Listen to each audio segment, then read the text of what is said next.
En España parece que nos gusta estar presente o que la gente esté presente. Frente a ello, las empresas utilizan otra idea, que es un poco el anarquismo laboral, en el sentido de que, bueno, que los trabajadores en España no están preparados para esta forma de empleo y tienden un poco a desorganizarle, pero yo creo que el gran problema que tenemos en España respecto al teletrabajo era los motivos de teletrabajar. Uno de los problemas es que en España se ha visto el teletrabajo principalmente como un mecanismo de conciliación para la vida laboral y familiar. Entonces, eso ha llevado a un uso, primero, limitado y un uso inadecuado, porque el teletrabajo no está pensando en eso, y es una de las cosas que hemos visto en este momento. Con la crisis del COVID-19 hemos visto un teletrabajo completamente distinto. 10 millones de personas teletrabajando, dicen los estudios, con unas finalidades radicalmente distintas. Aquí no estamos hablando ni de temas medioambientales, ni de temas de conciliación, ni de temas productivos, estamos hablando de temas sanitarios. Y lo que se ha querido es atar a la gente a sus casas, por motivos absolutamente justificados. Y el teletrabajo ha sido el instrumento prioritario para hacerlo. Y además hemos visto dos tipos de teletrabajo.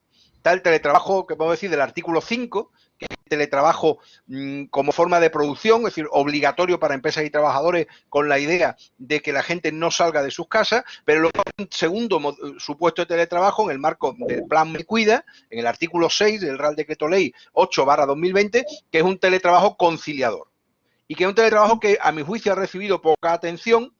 Yo creo que en el fondo tampoco ha tenido tanta importancia en la práctica como ha podido tener el primero, pero que cambia radicalmente el esquema, donde se presenta como un verdadero derecho para los trabajadores vinculado a una cuestión de conciliación. Cuando se ha estudiado el teletrabajo en este contexto, lo primero que se ha dicho siempre es que no es teletrabajo. No es teletrabajo porque el teletrabajo en el que nosotros estábamos pensando era otra cosa.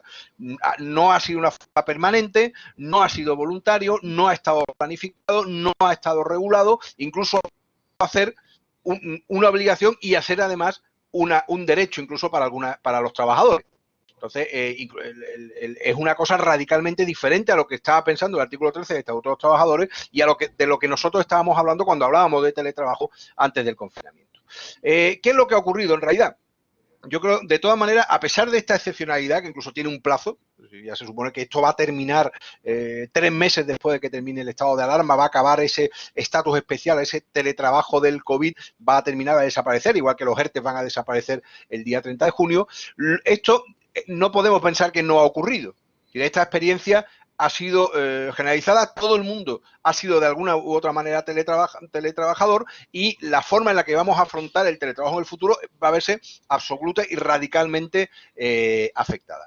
Y además hay un segundo motivo, es decir, el teletrabajo enlaza con lo que eran las líneas de tendencia en el mercado de trabajo. Es decir, aunque los datos en España son de alguna manera engañosos, la realidad es que íbamos en la dirección del teletrabajo. Íbamos, lo que pasa es que no era el teletrabajo de nuevo clásico en el que estábamos pensando. Aquí estamos, aparte del teletrabajo de gente realizando toda su jornada laboral en su domicilio, pues teníamos una presencia muy importante de los llamados telecentros, había mucho teletrabajo pendular, había mucho smart work, había sobre todo, yo creo que lo más importante, es un teletrabajo parcial, lo que le llaman los americanos el teleoverwork. No es telework, sino teleoverwork. Es decir, tú terminas tu jornada de trabajo y luego te vas a tu casa y sigues trabajando con un ordenador portátil de la empresa, sigues haciendo cosas, trabajas los fines de semana. Ese fenómeno es muy frecuente, sobre todo en ciertas actividades de servicio, y eso estaba ocurriendo en la práctica. Entonces, yo creo que el teletrabajo está aquí para quedarse porque ya estaba aquí. Lo que ocurre es que no lo veíamos. Adecuadamente. Yo creo que el teletrabajo era ya una parte de la jornada de muchos trabajadores más que una forma de empleo. Es o no se es teletrabajador, hoy la realidad antes del COVID era ya otra distinta. Todos somos teletrabajadores en mayor o menor medida. Y el desarrollo de la red de comunicaciones y el abaratamiento, sobre todo de los medios informáticos, ¿existe una obligación de un derecho a teletrabajar? Ahora mismo puede haberlo, pero muy limitado y muy justificado exclusivamente por medidas de conciliación vinculadas con la crisis sanitaria. En el futuro, probablemente esta obligación o este derecho ya no va a existir, pero evidentemente esa conexión entre conciliación y teletrabajo, más bien teletrabajo entendido como adaptación de jornada de trabajo, de forma de prestación de servicio para facilitar esa medida de conciliación, yo creo que es un elemento que va a estar aquí para quedarse. No sé si efectivamente la ley lo va a regular y lo va a recoger junto a las otras medidas de conciliación que aparecen en el Estatuto de los Trabajadores, pero es indudable que una visión del teletrabajo como derecho en ciertas circunstancias va a estar presente y no vamos a poder olvidarla. Sobre todo porque yo creo que hay un elemento del derecho del COVID-19 que está aquí también para quedarse, que es el de la obligación de adaptación del empleador. Cada vez que se habla, tanto en el artículo 5 como en el artículo 6 del Real Decreto Ley 8/2020, cuando se habla de teletrabajo, siempre se establece unos límites dentro de una racionalidad, dentro de la proporcionalidad, pero en realidad lo que obligación de adaptación. El empresario ya no va a poder dirigir como le parezca conveniente la producción, sino que tiene una obligación de adaptarse. Y yo creo que va a existir una obligación de adaptación al teletrabajo cuando esté justificado por motivos de conciliación en primer lugar, pero seguramente vamos a verlo también por otros motivos. ¿Existirá una obligación?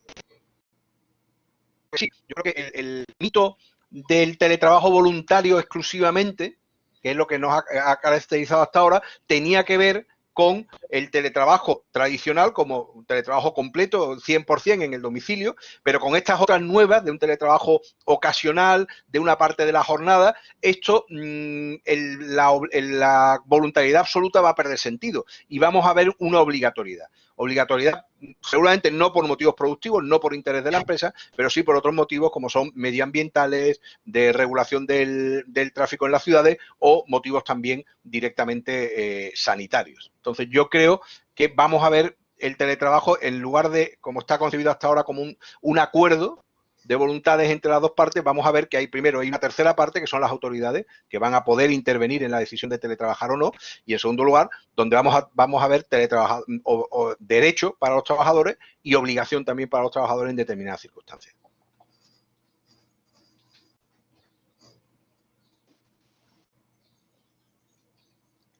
Yo Disculpa, ya he agotado mi tiempo, perdón que me pasa un poco. No, quería preguntar, formularlo a Adrián y a Lourdes. El tema de la conciliación es un poco complejo, ¿no? Digamos, ¿es un elemento positivo o un elemento negativo? Porque no sé si es un lastre o es un impulso. ¿Qué os parece? En el tema de si estar obligados, si hay una obligación o no a fomentar el teletrabajo. Hola, buenos días. Buenos días. Adrián, no sé si quieres tú intervenir o intervengo yo. De acuerdo, pues voy a intervenir yo y entonces en primer lugar, pues oficialmente, pues dar las gracias a todas las personas que nos están escuchando ahora mismo. Tenemos algún problema de sonido, pero espero que ellos nos puedan escuchar bien. Y también las gracias a Adrián Todolí y todos el resto de compañeros de la Cátedra de Economía Colaborativa de Valencia que organiza este evento tan importante, este webinar sobre este tema estrella que afecta a toda la sociedad española y también yo creo que del resto del mundo y que es un tema pues, sobre el que tenemos que reflexionar, sobre todo ahora mismo donde el legislador pues parece que también va a animarse a regularlo de una manera más detallada. Bueno, yo creo que efectivamente coincido mucho con lo que ha dicho el profesor Rodríguez Piñero. Perdona. ¿Me pueden escuchar bien? ¿Sí? ¿Me pueden escuchar bien? Voy a dar un poquito más de voz. ¿Me pueden escuchar bien? ¿Sí? Sí, se oye Yo os bien. oigo bastante mal. No sé si... Tenemos interferencias de sonido, ¿verdad? Bueno, pues nada, sí. Bueno, sí. Bien, intentaré seguir entonces. Bueno, yo decía que estaba muy de acuerdo con lo que ha dicho el profesor Rodríguez Piñero. Efectivamente, el teletrabajo pues lo tenemos desde hace mucho tiempo con nosotros. Tenemos que recordar a nivel europeo, tenemos ese acuerdo marco europeo de teletrabajo firmado el 16 de julio del año 2002, que en España pues decidió pues que se iba a desarrollar a través de la negociación colectiva. Y ciertamente pues ahí ese desarrollo a través de la negociación colectiva fue bastante pobre y escaso en estos 18 años. Después tenemos esa regulación estatal en el estatuto, en el artículo 13, que es una regulación que que quizás es una de las cosas buenas, positivas de esa reforma tan criticada del año 2012, al menos en eso, pues el hecho de hacer mención regular por primera vez esta figura del trabajo a distancia, pues en el artículo 13 del Estatuto, pues que fue algo positivo. Desde luego, todos estamos de acuerdo que podía haberse regulado mucho mejor, con más detalle, efectivamente, pero bueno, al menos sí que fue un gesto del legislador hacia pues esa realidad, ¿no?, del trabajo a través con las nuevas tecnologías y fuera del centro de trabajo tradicional. En los últimos años también hay una serie de normativa autonómica. Muchas comunidades autónomas tienen normativa específica en materia de teletrabajo. En la administración pública también hay algunos planes específicos de impulso del teletrabajo. Por lo tanto, sí que coincido con el profesor Rodríguez Piñero que era una realidad que estaba ahí. Lo que pasa que era una realidad secundaria, no era una realidad prioritaria, y que avanzaba muy poco a poco. Y efectivamente, ¿por qué? Porque sobre todo quien lo solicitaba era el trabajador cuando quería conciliar. Yo conozco muchos casos en Galicia, por ejemplo, en la administración pública, donde los empleados públicos solicitaban el teletrabajo para poder conciliar y la administración era muy restrictiva, no se le concilía. Entonces, quiere decir que la experiencia previa a la pandemia, a estos meses de marzo, abril, mayo que llevamos viviendo, es muy distinta. Es decir, hay un antes y un después en lo que es la experiencia de teletrabajo, ¿no? La experiencia de teletrabajo durante la pandemia ha sido una medida de salvación, ¿no?, para todos los gobiernos del mundo. Hacía falta, pues en una situación extraordinaria, de extraordinaria gravedad, para todo el mundo, pues hacía falta proteger la salud de las personas, y si fuese posible, pues también seguir manteniendo un mínimo de actividad laboral. Y desde luego, la medida ideal e idónea que cumple ambos objetivos, pues era el teletrabajo, ¿no? Y entonces, de alguna manera, se impulsó, desde todos los gobiernos de Europa, se impulsó la implantación, el recurso al teletrabajo.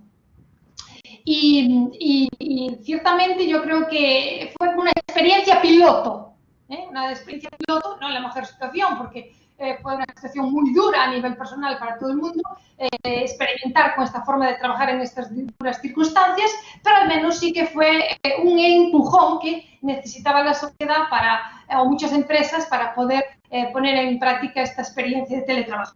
Y ciertamente parece que se pudo hacerlo, en muchos casos se pudo hacerlo.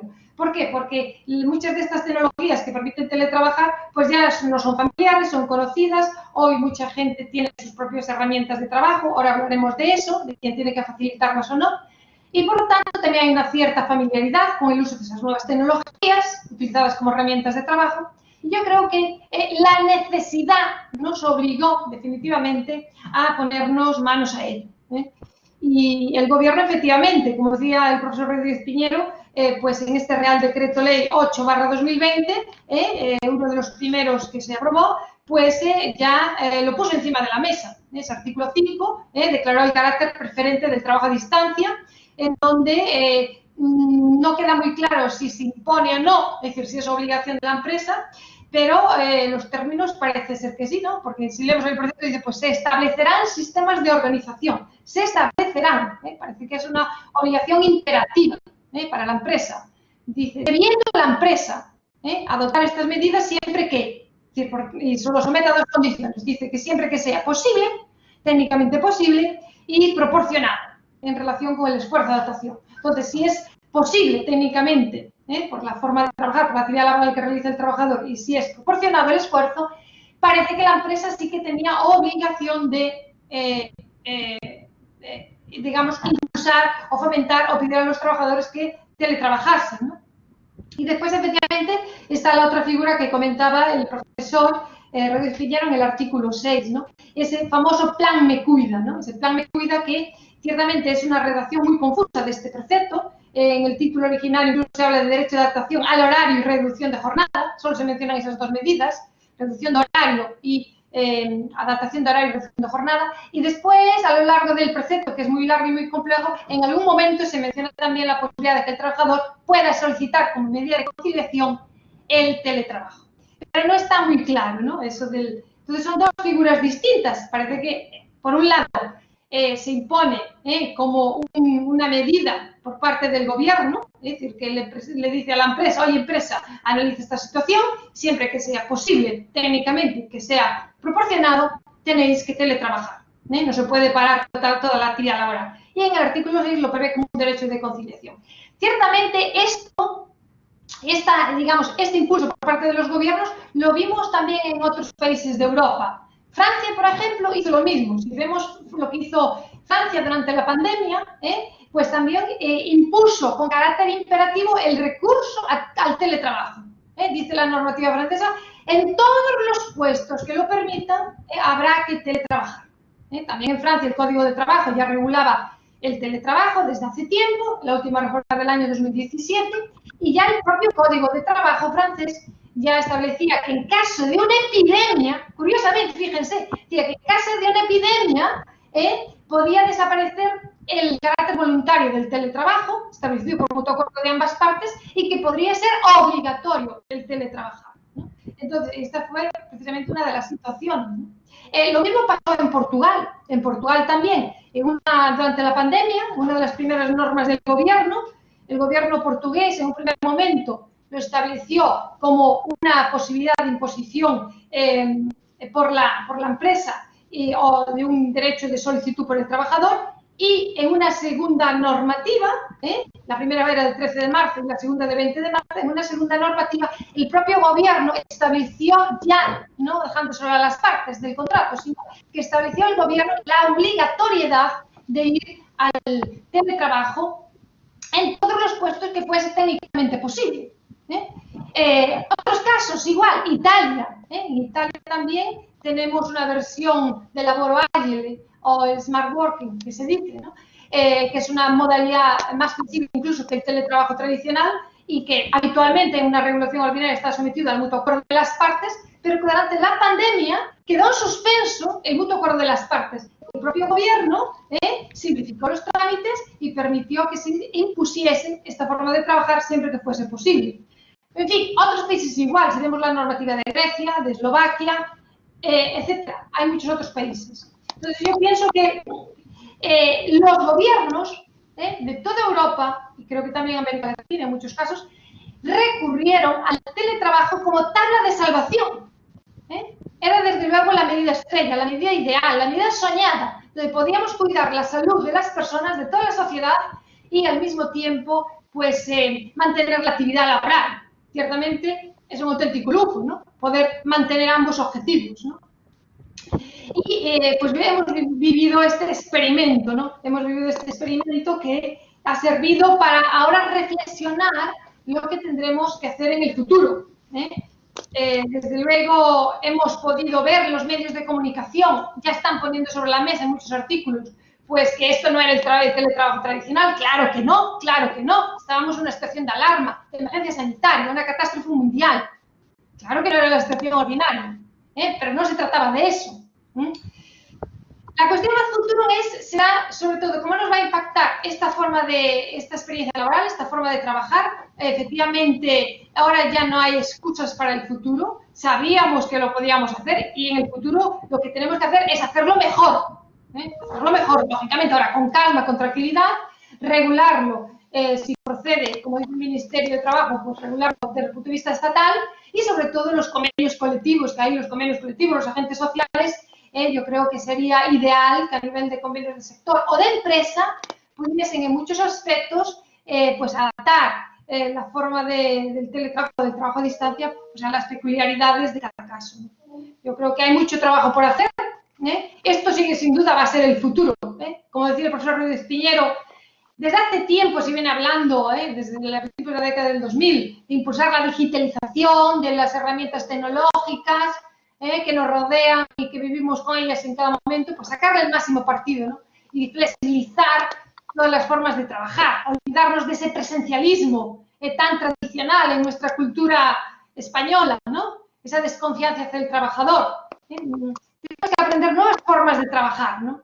Y pienso que se pueden conseguir buenos objetivos a nivel de aumentar la productividad y también conciliar. Claro que no, pero hay que hacerlo bien. Hay que hacerlo bien. Bueno, quería plantearos Lo digo para avanzar, Adrián, como en el segundo punto habíamos hablado de las medidas, quería preguntarte por el derecho a la desconexión, que creo que después de la experiencia vivida, ya que hemos hablado de lo que hemos vivido, a ver si nos sirve para algo, ¿no? Quería saber tu opinión sobre qué hay que hacer sobre la desconexión digital. Entiendo que hay que regular más. No sé, claro. ¿Cuál es tu opinión? Antes, y sí, obviamente sí. es muy interesante, pero solo un detalle de la pregunta anterior, porque yo creo que es que ahora lo estamos viendo, es decir, esa cuestión de hay un derecho a teletrabajar o hay una obligación a volver a reincorporarse en el trabajo, ahora mismo esa pregunta que yo creo que, pues eso, muchísimos trabajadores se lo están preguntando, porque las empresas, las administraciones públicas están pidiendo, no, hay que, bueno, la nueva normalidad, la desescalada, igual como ahora te vas a poder ir a un bar, pues vuelve a trabajar. Yo creo que aquí esta cuestión es donde principalmente hace falta, yo creo que bueno, ahora mismo hay un Real Decreto cada semana, por tanto, ahora mismo pedir una regulación de algo no es un gran esfuerzo, ¿no? Estamos acostumbrados a sacar bueno, hombre, esto hace falta una ley para esto, pero es que ahora mismo tenemos una o dos a la semana. Entonces, quizá sería oportuno que esto se regulara mejor. Precisamente porque ahora está pasando, y es el caso que quería contar, no sé si lo estáis siguiendo, pero,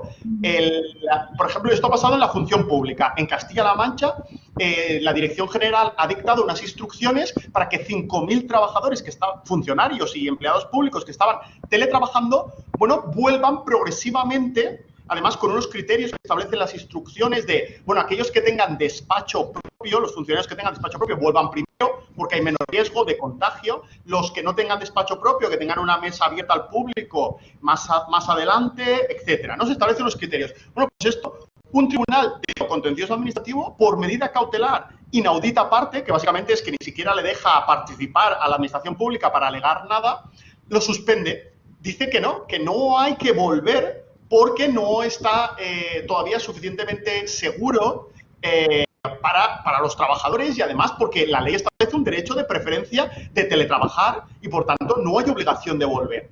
Entonces, claro, es decir, aquí está, y esto, bueno, esto ha pasado en Castilla-La Mancha, y claro, aquí sobre todo lo que ha pasado es que los funcionarios y los sindicatos de los funcionarios, que normalmente pues, los funcionarios tienen menos miedo a ejercer sus derechos, lo han reclamado. Yo creo que es un pensamiento que casi todos los trabajadores, muchos trabajadores, no todos, hay unos con, pues obviamente, personalmente, unos con unas circunstancias más complejas, otros con otras circunstancias menos complejas, unos con enfermedades que hace que el propio coronavirus les dé más pavor, y otros, pues que no tienen tanto miedo, lógico, ¿no? Pero en cualquier caso, en general sí que hay un sentimiento de, bueno, entonces yo tengo que volver. Es decir, he estado 2 meses encerrado, nos están diciendo que hay que ir con cuidado, que hay que ir con mascarilla, pero tengo que volver. Esta cuestión yo creo que sí que haría falta. Tenemos regulaciones, ¿verdad? No estamos desamparados, está ese derecho a la preferencia a la reincorporación, etcétera, pero, preferencia al teletrabajo, derechos de conciliación, como bien ha explicado el profesor Rodríguez Piñero, pero yo creo que aquí sí que hay que establecer unos criterios más claros y no solo a expectativa de la prevención de riesgos de, bueno, si que lo decida el técnico de prevención. Si el técnico de prevención dice que se han tomado suficientes medidas, pues entonces no hay preferencia, no hay preferencia de teletrabajo, habrá que volver, habrá que reincorporar. Pero, ¿y si realmente este teletrabajador puede realizar su trabajo exactamente igual desde casa? ¿Hay de verdad necesidad de que ese teletrabajador vuelva? Claro, esto es muy complicado y hay que mirar el caso concreto. Pero aún así unos criterios legales que ayudaran a tomar esa decisión y sobre todo a que los sindicatos y la empresa, sin tener que ir a juzgados, pudieran resolverlo viendo los criterios y estableciendo una preferencia, porque yo creo que sí que hay que volver, ¿no? Es decir, pues eso, la nueva normalidad implica que igual que puedes ir al bar, pues tienes que reincorporarte a tu puesto de trabajo.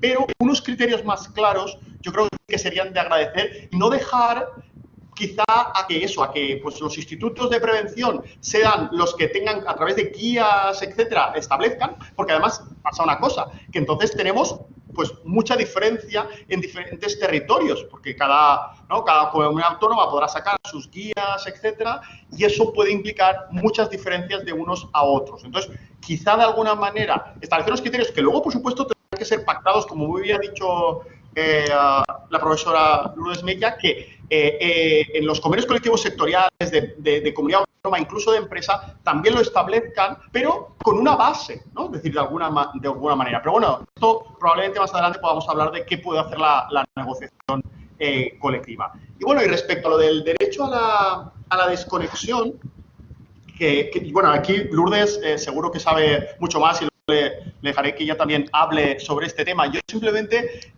comentar muy sucintamente que esto sí ya está muy regulado. Lo que no está expuesto en práctica, porque el derecho a desconexión es un derecho relativamente muy nuevo que no ha sido puesto en práctica. Pero ahí establece que hay que fijar criterios, hay que fijar un protocolo. Hay una obligación de que la empresa tenga un protocolo para garantizar el derecho a la desconexión y la salud física y psíquica del trabajador o del teletrabajador. Entonces, el problema es que esto no está desarrollado porque aquí salió la ley hace un año y bueno, y es cosas que ya lo haremos y las empresas, algunas, normalmente las grandes, sí que han establecido algunos protocolos, pero hay otras que no tienen, ¿no? Y que esto es la clave está en, de alguna manera, que se determine, y aquí sí, en la empresa muy claramente, esos derechos, ¿no? Es decir, cuándo el trabajador tiene derecho a descansar y cuándo tiene derecho a no contestar las llamadas y cuándo no contestar las llamadas, no contestar los correos electrónicos fuera de su horario de trabajo, que le quede muy claro que no le va a implicar ni el despido ni ningún otro tipo de represalia por parte de la empresa, ¿no? Entonces esa es la cuestión clave, diría yo. Entonces, yo creo que sí que está regulado, lo que no está es desarrollado suficientemente. ¿Y el marco de desarrollo es la empresa? Sí, bueno, la negociación colectiva podría hacerlo, pero si no, efectivamente, por un acuerdo con la representación de los trabajadores, tiene que ser unilateralmente la empresa la que lo haga, sí. Vale. Dentro de herramientas, quería preguntarle a Lourdes si nos podía abundar un poco más, porque se ha planteado también el debate, quizás también empujado por esta emergencia, ¿no? Esta falta de planificación. ¿Qué pasa con el uso del móvil, con el uso debe ser propio o es posible que sea propio? ¿Tiene que ser siempre de empresa? ¿Qué líneas fundamentales habría que tener en cuenta? Muchas gracias, Alicia, por la pregunta. Simplemente un minuto antes, en relación con lo que decía ahora Adrián, la verdad es que es un tema muy interesante, ¿no? Porque en principio las medidas extraordinarias que se adoptaron en el Real Decreto Ley 8/2020, incluido el artículo 5 y 6, es decir, son medidas extraordinarias con unas causas específicas y unos objetivos específicos, que era durante la pandemia y la situación de emergencia, ¿no? Y con unas causas específicas. Y el artículo 5 dice son medidas extraordinarias y excepcionales adoptadas para que después se pueda reanudar con normalidad la actividad laboral. O sea que son medidas excepcionales que a priori el legislador las fija para el periodo más duro del estado de alarma o de la pandemia. Lo que ocurre que después, cuando miramos las disposiciones finales, el propio Real Decreto 8/2020 pues dice que esas medidas no van a durar exactamente lo mismo que la situación de alarma o de emergencia, sino que dice pues que durarán un mes más. Y si llevamos después un mes más, o sea, que a un mes después, y si miramos el Real Decreto Ley el 15/2020, su propio artículo 15 incluso lo prorroga 2 meses más. O sea que imagínense, si el estado de alarma acabase el 7 de junio y si no hubiese más prórrogas, al menos 3 meses más se prorrogarían las medidas hasta el 7 de septiembre. Entonces la cuestión es, como dice Adrián, en estos 3 meses hasta el 7 de septiembre, si la empresa dice, ahora todos a trabajar, ya podemos, ya acaba el estado de alarma, ya podemos trabajar, nuestra empresa se va a trabajar, y el trabajador dice, no, porque estamos en este periodo de prórroga de las medidas. Ahí técnicamente podrían jugar y tener más peso esas medidas de prórroga, ¿no? Porque ese artículo 15 del Real Decreto Ley dice, oye, se van a prorrogar estas medidas hasta el 7 de septiembre. Otra cosa es después a posteriori. Después a posteriori, cuando ya todas las medidas estas hayan decaído y ya no digamos, una vigencia extendida, ahí también jugaría el derecho del trabajador a poder conciliar, el artículo 34 del Estatuto, pedir solicitar medidas de teletrabajo para poder conciliar frente a los intereses de la empresa de que todos volvamos a trabajar al centro de trabajo, ¿no? Y también está el tema de la prevención de riesgos laborales. Ahí, desde luego, si no hay seguridad en prevención de riesgos laborales, no voy a trabajar. Me quedo en casa teletrabajando. Pues hay dos aspectos interesantes, ¿no? Que podrían también... Eso es un asunto litigioso ahora mismo, ciertamente. Respecto de los equipamientos y los gastos, porque claro, Pues esta situación de emergencia nos ha empujado todos de un día para otro a teletrabajar.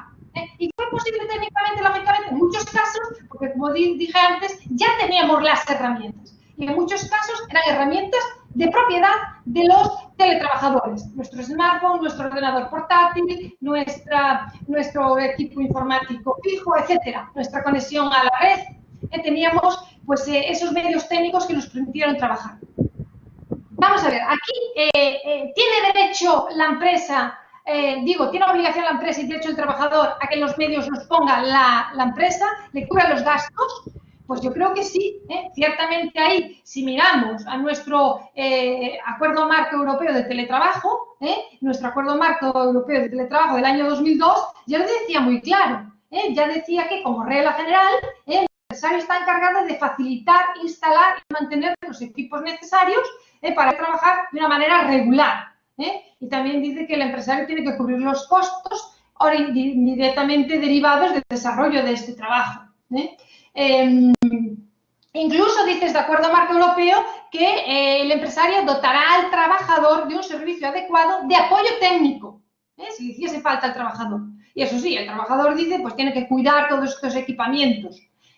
Ciertamente ya en España alguna normativa autonómica lo decía. Si nosotros miramos, por ejemplo, la normativa del País Vasco, la normativa autonómica del País Vasco sobre teletrabajo, ahí ya decía que era la administración pública la que iba a facilitar los equipos técnicos a los trabajadores.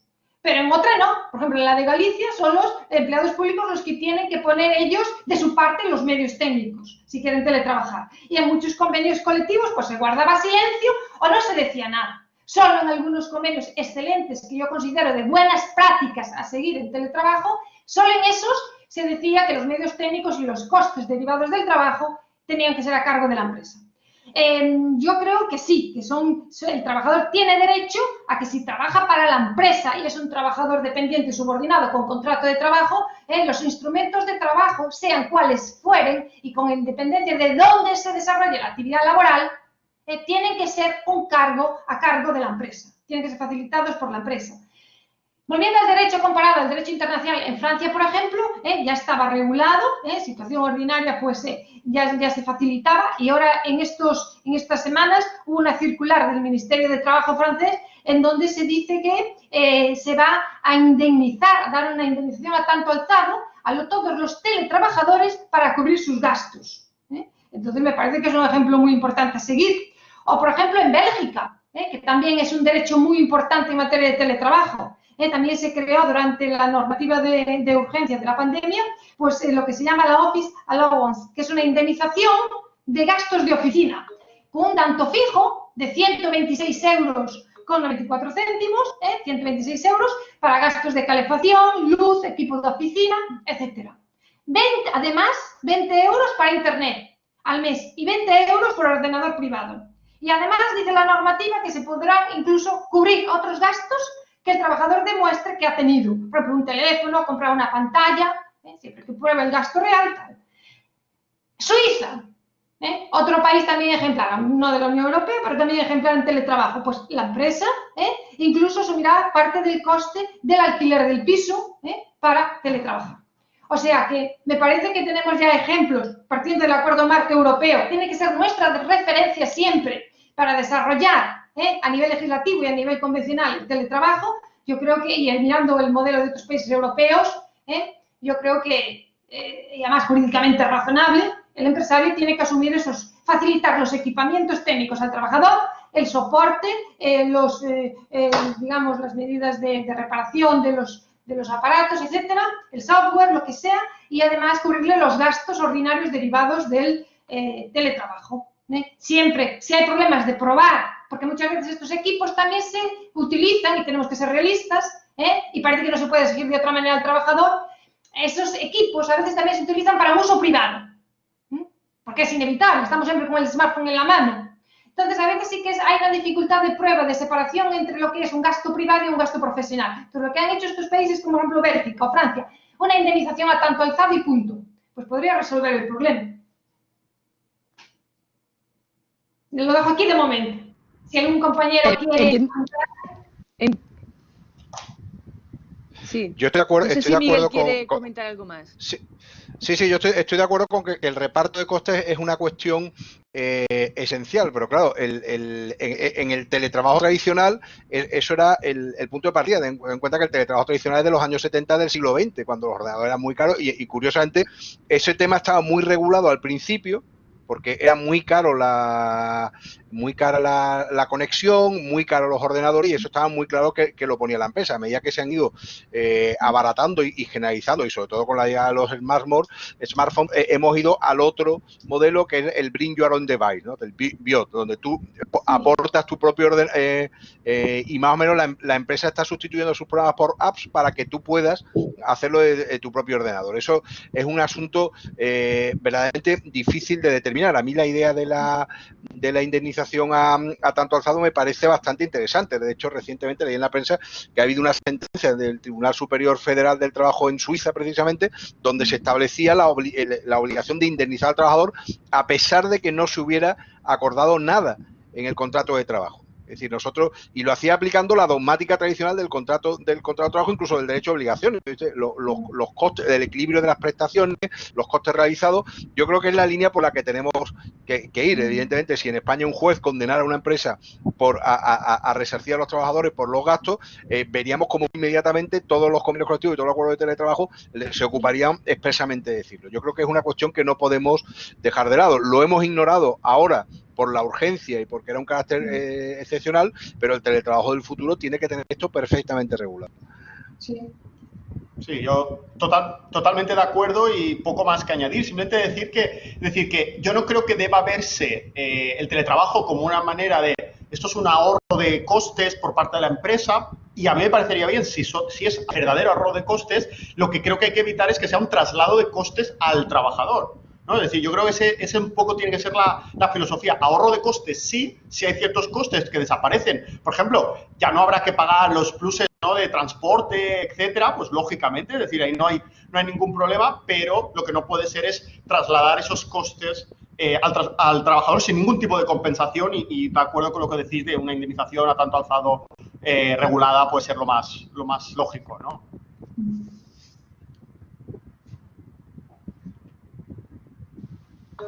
Entiendo que aquí también habría que tener en cuenta el teletrabajo como una figura, digamos, full time, ¿no? Para todos los días, para siempre, ¿no? Y aquel que es, pues, un día a la semana, ¿no? Entiendo que sería un poco más complicado, ¿no? Bueno, se pueden utilizar porcentajes, es decir, ahí tampoco creo que haya ningún problema. Es como con lo que muy bien ha dicho Miguel, con el tema del bring your own device. Es decir, si tú traes tu propio teléfono o tu ordenador, o por ejemplo, porque en casa utilizas tu ordenador, pues es lo mismo. Es decir, simplemente en ese porcentaje de horas, claro, por ejemplo, con lo del alquiler, ¿no? Estoy seguro que no estamos hablando de pagar un tercio del precio del alquiler. ¿Por qué? Porque esa habitación que tú usas, la usas a lo mejor 8 horas al día y el resto de horas lo utilizas para lo que tú quieres, y no es todo el piso, es una habitación. Entonces estamos hablando de un pequeño porcentaje siempre tiene que ser un porcentaje, porque lo utilices a todas horas o lo utilices solo de vez en cuando ese espacio o ese ordenador, etcétera. Estamos hablando de eso, de un pequeño porcentaje, no del precio entero del dispositivo ni nada por el estilo. Entiendo. Y el tema de la prevención de riesgos en el domicilio o fuera del lugar de trabajo, ¿cómo hay que enfocarlo en adelante? A ver, si me permiten, en breve. Si me permiten, intervengo yo en primer lugar, y pues mis compañeros pues también me aportan sugerencias y sus ideas, si les parece bien.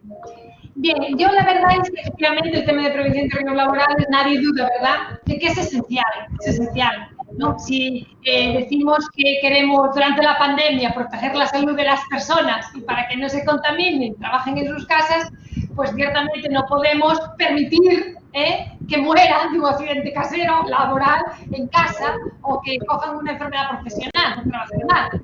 El tema de prevención de riesgos es muy importante. Yo aquí soy muy clásica y vuelvo a remitirme al Acuerdo Marco Europeo del año 2002, que tenía también una cláusula específica sobre este tema, y ya decía muy claro este acuerdo marco en el año 2002 que la empresa es responsable de la protección de la salud y seguridad de los teletrabajadores, ¿no? Y decía también que la empresa tenía que informar al teletrabajador pues, de la política que había en la empresa de los riesgos laborales y pues el trabajador pues, tenía la obligación de aplicar correctamente esa política de riesgos.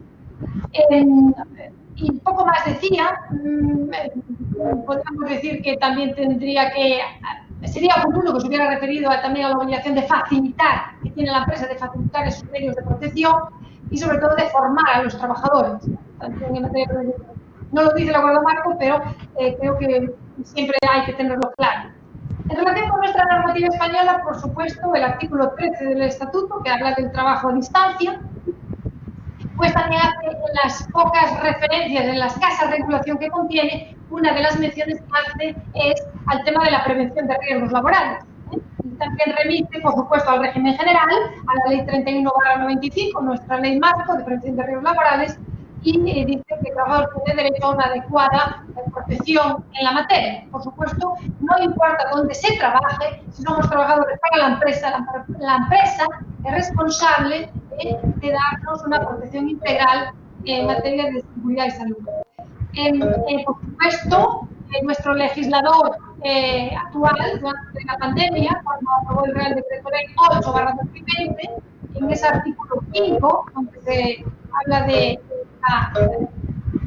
empuje al teletrabajo, pues también se menciona este tema, ¿no? Y el artículo 5 habla de una autoevaluación. Dice que se considera cumplida esa obligación de evaluar los riesgos en el domicilio, una autoevaluación realizada voluntariamente por la propia persona trabajadora. Efectivamente, para algunas personas puede parecer necesario eso de la autoevaluación. Ciertamente es una acción jurídica, que no estoy seguro, es una encuesta de 9 de cada 10 trabajadores, cuando empezaron al día siguiente a teletrabajar desde sus casas, lo hacían en el dormitorio, en el salón, en la cocina, y cuando podían, no la previa protección de riesgos laborales. Vemos en las conferencias de los ministros de gobierno, las conferencias del presidente, cuando un periodista estaba en la cocina, un partida estaba en la cocina, porque había una cocina, aquí partía una cocina, no, estaba trabajando en la cocina, que es un lugar, por cierto, muy peligroso y muchos riesgos laborales, ¿no? Entonces, quiere decir que era una situación extraordinaria y eso de la autoevaluación, bueno, pues lo dejamos así, lo apretamos así, situación extraordinaria, lo vamos por varios. Sin embargo, fíjense que no era tan raro.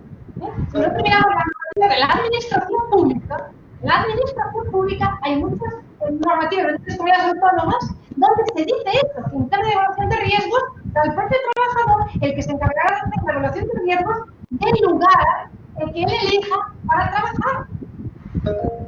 Habla de que se está comprobando, pues, a ver, tengo la luz, tengo el sonido, el ruido, que no haya mal un truque. En la administración pública se hace. La administración pública no va a ir ella a tu casa a controlar las medidas de seguridad. Te mandan los planes de prevención. Entonces, sobre todo en la administración pública se deja como responsabilidad del trabajador. Bien, ¿esto qué nos sugiere? Nos sugiere que hay que ser serios. Es un tema importante, un tema importante no solamente de ser productivo y de que funcione o no la experiencia de teletrabajo, está más allá de eso. Va implica la protección de la salud de la persona, la integridad física de ella, ojo, de las personas que puedan convivir con el teletrabajador. Porque si hay un accidente, hay un incendio del ordenador, etcétera, puede incluso generar daños para el resto de las personas que conviven en el hogar familiar. Entonces, creo que el tema de la protección de riesgos laborales, el tema del teletrabajo, tenemos que ser muy serios, y que hay que pensarlo seriamente y regular muy bien esas obligaciones de informar de todos los riesgos, de formar al trabajador, formar cómo hay que trabajar adecuadamente, que no se puede trabajar de cualquier manera, hay que trabajar con seguridad, sabiendo cuáles son las características del lugar de trabajo, corregir los posibles riesgos, adoptar medidas de prevención y trabajar de una forma segura. Creo que tenemos que hacer.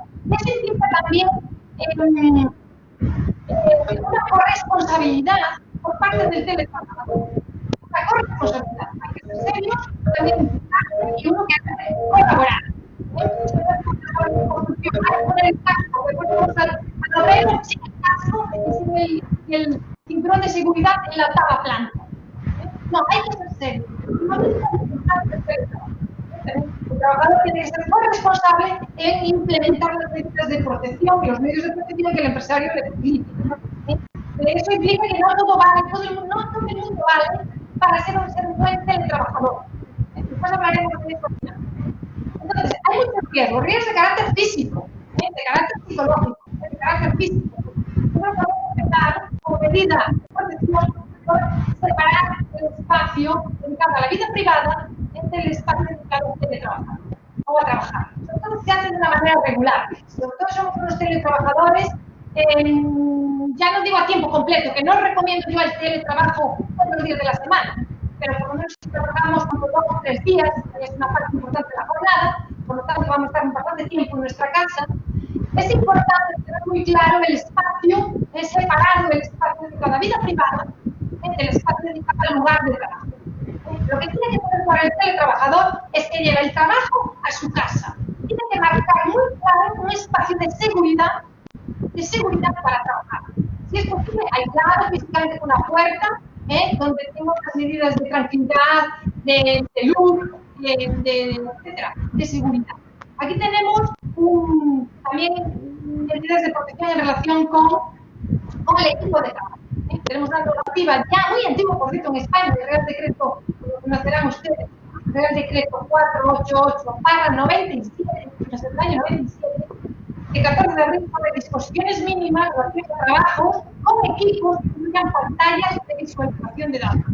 Entonces, ese Real Decreto es muy interesante porque habla precisamente de medidas de protección en relación con el equipo de trabajo. Dice que el equipo de trabajo en estos casos es la mesa, la silla y el instrumento informático. Normalmente un ordenador tipo portátil. Esos 3 elementos que forman el puesto de trabajo son relevantes a efectos de prevención de riesgos laborales. Riesgos físicos, problemas de espalda, problemas de sobrecarga de determinadas partes del cuerpo, problemas de vista, problemas de cabeza, etc. Todo es muy importante. Riesgos físicos. Y también, que no haya una estantería que se pueda caer, que no haya un enchufe que nos pueda generar un incendio, como decía antes, etc.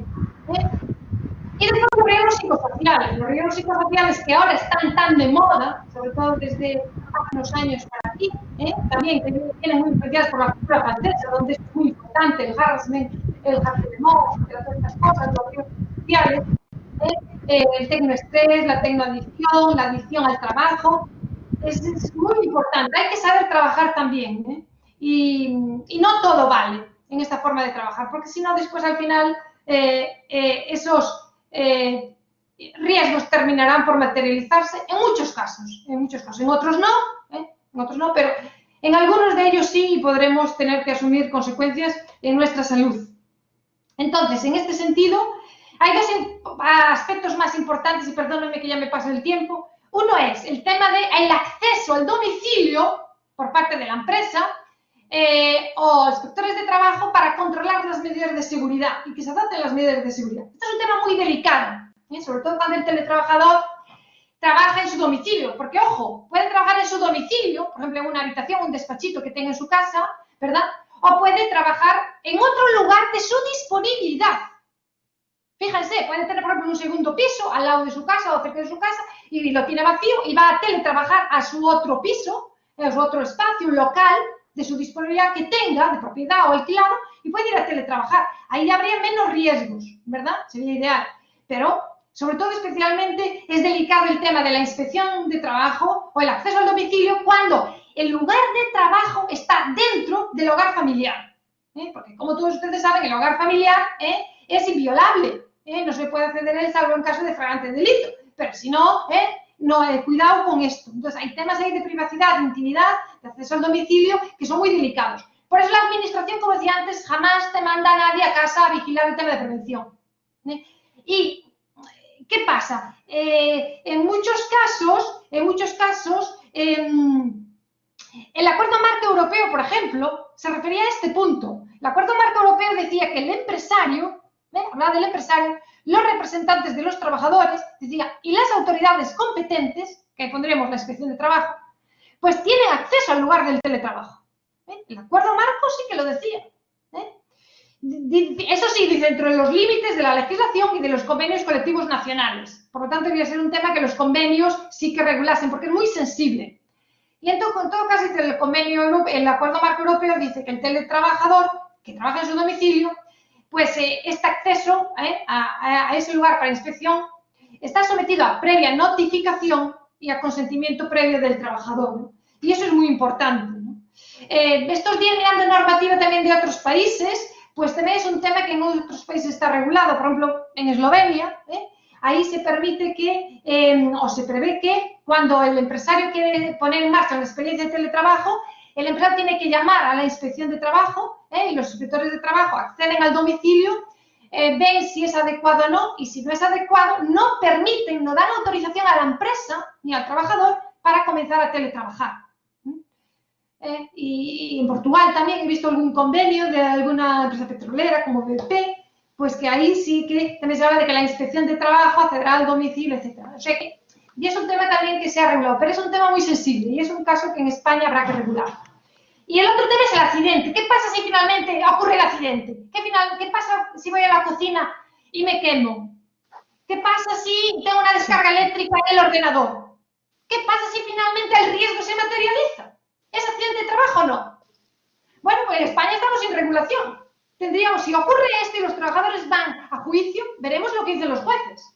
Pero desde luego, si estamos en lugar de trabajo y en tiempo de trabajo, hay presunción de que es accidente de trabajo. Y punto. Otra cosa que es el problema de la prueba. ¿Cómo prueba ahí el trabajador que está en lugar de trabajo, su habitación, que es su centro de trabajo, que es lugar de trabajo y que es tiempo de trabajo? ¿Cómo lo prueba? Pues claro, ahí es una cuestión que... ahí entran muchísimas... No tenemos tiempo, pero entran muchísimas cuestiones que habría que considerar. Por ejemplo, fíjense, habrá que ver cómo está el trabajador teletrabajando. Es decir, sujeto a un horario, el mismo horario que el resto de trabajadores presenciales de la empresa o no. Porque hay teletrabajadores que siguen el mismo horario que el resto de compañeros de la empresa. Trabajo de 9 a 2 y de 4 a 8. Bien, me conecto online, tengo un sistema de registro del tiempo de trabajo. Yo simplemente estoy desplazada, estoy fuera, pero yo soy un trabajador típico casi de la empresa, porque sigo mi tiempo de trabajo, mi jornada laboral típica de la empresa. Esto puede ocurrir, pero no, puede haber otros teletrabajadores que, por el contrario, teletrabajen en sus casas, fuera de la empresa, y que tengan, o hayan pedido, o hayan acordado, libertad para organizar sus horarios. Una autonomía organizativa de horarios, porque eso ciertamente es uno de los grandes atractivos para los teletrabajadores. Muchos teletrabajadores que quieren teletrabajar quieren también tener posibilidad de marcar ellos su propio horario. Trabajan por objetivos. Marcan unos objetivos y lo importante es que entreguen los informes y entonces organízate cuando quieras. Que requieres levantarte a las 6 de la mañana para trabajar de 6 a 11. Estupendo. O que tú no es nocturno. Tú trabajas a partir de las 8 de la noche hasta las 3 de la mañana. Pues estupendo. ¿Tú duermes toda la mañana? Estupendo. Yo soy teletrabajador y para mí, como trabajador, una de las grandes ventajas del teletrabajo es poder organizarme mis horarios. Entonces, darle otro modelo de teletrabajo, para determinar. Pero esto es relevante a efectos de lo que les digo del accidente de trabajo. ¿Y cómo paga el accidente de trabajo? Imagínense ese trabajador que, por ejemplo, está trabajando, pues yo qué sé, trabaja, ha acordado con la empresa, va a tener pues, un tiempo de trabajo sometido al horario de la empresa. Trabaja de 9 a 2 y de 4 a 8. Y el accidente de trabajo le ocurre pues a las 3 de la tarde. Pues, queda claro que no estaba en tiempo de trabajo. Pero sin embargo, si trabaja con cierta horaria y es trabajo nocturno y resulta que se cae por la escalera a las 12 de la noche, y él puede decir que estaba teletrabajando a esa hora. Y por lo tanto, ese accidente que ha pasado en su casa era en tiempo de trabajo y lugar de trabajo. Entonces, es un tema muy importante, es un tema que es delicado para probar. Y la empresa lo va a luchar, lo va a litigar. Y por supuesto, la seguridad social. Porque se puede hacer el trabajo, no. Entonces, habrá que tener en cuenta todas las circunstancias de ese caso específico de cómo está el trabajador trabajando, cómo son sus horarios, los acuerdos que tiene con la empresa para autoorganizarse. Yo creo que es muy interesante, muy interesante. Y ya, por favor, perdónenme, que hablo mucho, mis compañeros. Disculpa, Lourdes, a ver si para ir avanzando, el tema del registro horario, que es verdad que ya era bueno, al menos tenía su polémica antes de que empezáramos esta época de teletrabajo, de implantación. Adrián, justo en el tema del teletrabajo, ¿es posible aplicar un control horario como en una oficina? Bueno, si me permites, bueno, yo creo que sobre prevención no voy a decir nada, porque yo creo que Lourdes lo ha explicado todo de manera completa y magníficamente. Y hay muy a mí me gustaría, si queréis, un par de ideas solo sobre el tema de prevención. Miguel quiere decir algo. Un par de ideas. Primero, el tema de los riesgos, siempre lo hablamos, en realidad el teletrabajo es muy seguro en términos preventivos, es decir, porque el entorno de trabajo que se hace y el tipo de actividad que se hace es una actividad de poco riesgo. Es decir, siempre se dice que hay muchos accidentes en el hogar, pero normalmente es como dice Lourdes, cuando estás en la cocina, cuando estás en el hogar, no cuando estás porque si no la mitad de los profesores de la universidad estaremos muertos a esa altura, es alto riesgo, ¿no? Yo creo que hay, primero, estoy de acuerdo con Lourdes que hay que prestar mucha atención a los riesgos psicosociales.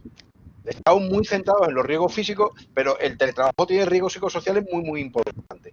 Y luego hay otro componente que nadie menciona, que son los riesgos sanitarios, es decir, vinculados con el sedentarismo. Si tú te pasas el día entero en tu casa y gran parte del día sentado en una silla, eso es un tema sanitario y lo estamos viendo con el retorno del confinamiento, ¿no? Que la gente no está volviendo como se fue.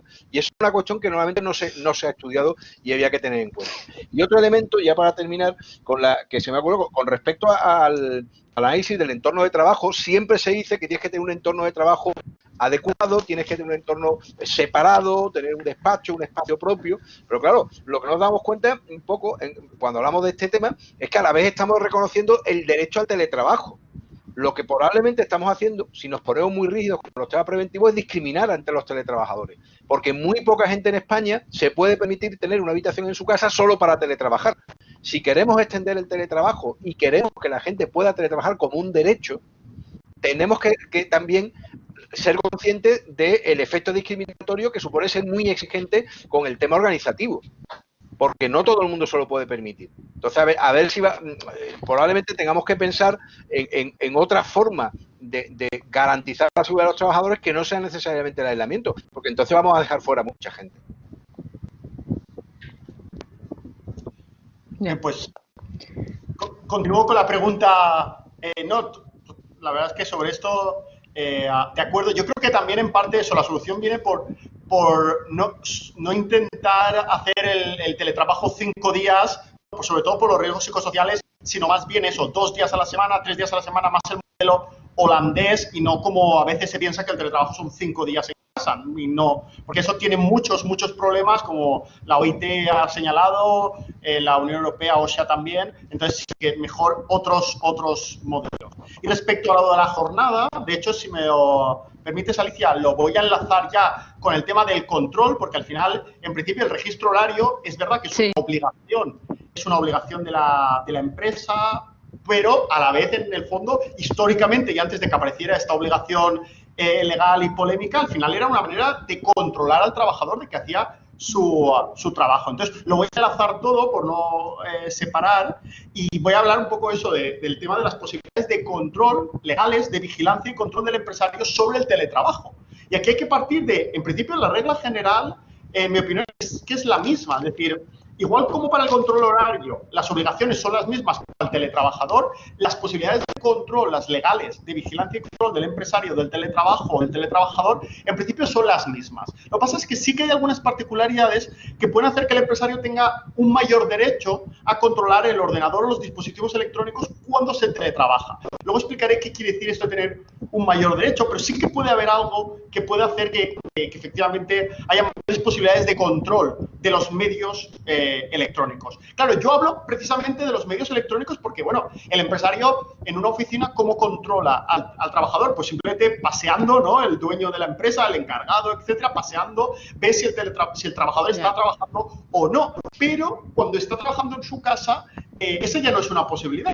Entonces, ¿qué posibilidades hay de control? Pues, en principio, de controlar el ordenador. Por ejemplo, monitorizando la pantalla del ordenador. Es decir, que el empresario pueda ver, o el encargado, o quien sea, el jefe, pueda ver la pantalla del trabajador en directo, ¿no? Y toda la pantalla. Obviamente esto es, pues luego veremos de una manera invasiva, pero esto es una forma de controlar, ¿no? O así el ordenador, la tablet, ver el historial a posteriori de internet del trabajador, ver dónde ha estado el trabajador, ver el correo electrónico del trabajador, pues por ejemplo, imaginaos un comercial y la empresa le dice, bueno, contacta y manda nuestra oferta a todos nuestros clientes y de manera personalizada. Bueno, ¿cómo sabe la empresa si eso lo ha hecho el trabajador lo ha hecho? Bueno, pues una posibilidad, y luego veremos si es lícita o no, es pues controlando el correo electrónico, viendo si efectivamente ha mandado de verdad esos correos electrónicos o no los ha mandado, y luego además, incluso podríamos pensar cuál es el contenido, ¿no? Si ese correo electrónico ha sido personalizado para cada cliente o no, etcétera, ¿no? Además, este control también puede ser puntual o de forma continua. El empresario puede estar vigilando la pantalla del trabajador, del teletrabajador, en todo momento o solo de vez en cuando para comprobar algunas cosas, ¿no? Entonces, la cuestión está en que estos son formas de control, además, que normalmente son las que siempre pensamos, pero que, como vemos, todas ellas son invasivas. Es decir, estamos hablando de entrar en el dispositivo usado por el trabajador. Pero hay que tener en cuenta que también hay otras formas de control no invasivas y que además presentarán menos problemas legales. Por ejemplo, controlar el resultado del trabajo. Esto lo ha explicado muy bien Lourdes hace un momento, viendo los dos tipos de teletrabajadores. Los que trabajan como horario de oficina de 9 a 2 y de 4 a 8, y aquellos que lo que trabajan es a resultados. De tu termina el trabajo, mándalo y luego trabaja a la hora que te dé la gana, con mucha más flexibilidad. Entonces, si estamos en este segundo, lo único que cabría en cualquier caso, en principio, serían esas formas de control no invasivas de si tienes que redactar un informe, redactar un documento o una demanda, no sé, pues vamos a comprobar que el resultado es correcto. Y entonces no vigilamos la forma de hacerlo. Al no vigilar la forma, además es mucho menos invasivo, simplemente el trabajador manda el resultado y entonces ya no entramos en la intimidad del trabajador, porque el trabajador es el que ha mandado ese resultado, ese trabajo terminado, que puede ser, ese resultado puede ser hacer una página web o puede ser eso, hacer un informe o cualquier forma, ¿no? Entonces, pues estas dos formas son muy distintas respecto a las posibilidades, ya digo, de control. La primera es invasiva y, por tanto, ahora veremos que hay unos derechos de privacidad y hay unos límites muy claros del empresario, mientras que de la otra forma, la parte de control del resultado que manda el trabajador y se lo manda a la empresa es mucho menos invasiva y ahí las posibilidades son mucho más grandes. Entonces, claro, aquí lo mismo, por ejemplo, y ahora sí, concretamente con el tema del control horario. Es decir, aquí puede pasar las mismas cosas. Imaginaos, la empresa quiere controlar, necesita controlar el horario del trabajador. Bueno, pues le puede pedir al trabajador que cuando el trabajador empiece a trabajar mande un correo electrónico con la hora. Bueno, el correo electrónico ya indica la hora. Y cuando termine o se desconecte y mande otro correo electrónico. Esto no es nada invasivo y además no hay ningún problema de realizar este control. Es igual de válido que el trabajador firmando una hoja en el trabajador físico. Que fichar. Esto llevado al teletrabajo sería esta idea, ¿no? Decirle al trabajador, oiga, mándame un correo electrónico, el empresario se guarda esos correos electrónicos y eso sería su manera de controlar. Obviamente se puede hacer con un programa electrónico, pero claro, este programa que controla cuánto tiempo el trabajador está conectado, esto sí que ya es más invasivo. Pero aún así se podría hacer, en principio, siempre y cuando solo controlara los tiempos para hacerlo y entonces de manera automática se controlaría. Bien, entonces viendo estos dos modelos, ahora pasamos a cuándo se puede hacer. Ya digo, en principio el no invasivo siempre no veo problema. En el invasivo hay que distinguir cuándo se va a poder hacer la licitud de esos controles que son más invasivos de los dispositivos. Hay que diferenciar. En primer lugar, la primera distinción que es básica es la propiedad del dispositivo electrónico. Es decir, si es propiedad del trabajador, la regla general es que no se va a poder controlar, no se va a poder entrar en ese ordenador, no se va a poder establecer programas informáticos que controlen el trabajo de ese trabajador si el ordenador es suyo, si el móvil es suyo, etcétera, ¿vale? Lo que pasa es que, claro, aquí se plantea un problema con el teletrabajo. Si yo te estoy pagando un porcentaje de ese ordenador es tuyo, pero yo te estoy indemnizando por usarlo, ahí se podría pactar también las posibilidades de, bueno, ya que te estoy pagando por usarlo, también te voy a pagar, bueno, va a entrar dentro de esa indemnización el hecho de que ya no es solo tuyo. Ya en parte podemos decir que estamos hablando de una especie de alquiler en el cual entonces el empresario también tiene algún tipo de poder sobre ese ordenador. Entonces, en ese caso, ya estaríamos en ese segundo supuesto. Si es propiedad de la empresa. Si el ordenador es propiedad de la empresa o de alguna manera se le paga al trabajador por el uso empresarial de ese dispositivo, en ese caso sí que puede haber algún tipo de control, pero siempre con límites. Controles invasivos estoy hablando, ¿vale? Entonces, ¿cuáles podrían ser eso? Bueno, ¿cuáles son esos controles? Los proporcionados, ya sabemos todos, conocemos, ¿no?, la tesis del Tribunal Constitucional respecto a la proporcionalidad, idoneidad, etcétera. No voy a repetirlo, pero sí que voy a hablar de forma más práctica de algunos límites de ese control. ¿Cuáles son esos límites? ¿Cuáles son las cosas que tiene que hacer la empresa preciso para poder controlarlo? Lo primero que tiene que establecer la empresa es los criterios de uso de ese medio. Es decir, le tiene que decir al trabajador, de alguna manera, con una directriz, con un código de conducta, con un anexo al contrato, de alguna manera, cómo y para qué puede usar ese dispositivo que en principio es de la empresa. ¿Bien? Entonces, además ahí se tienen que incluir cuestiones sobre la desconexión digital, algo que a mí me parece súper importante.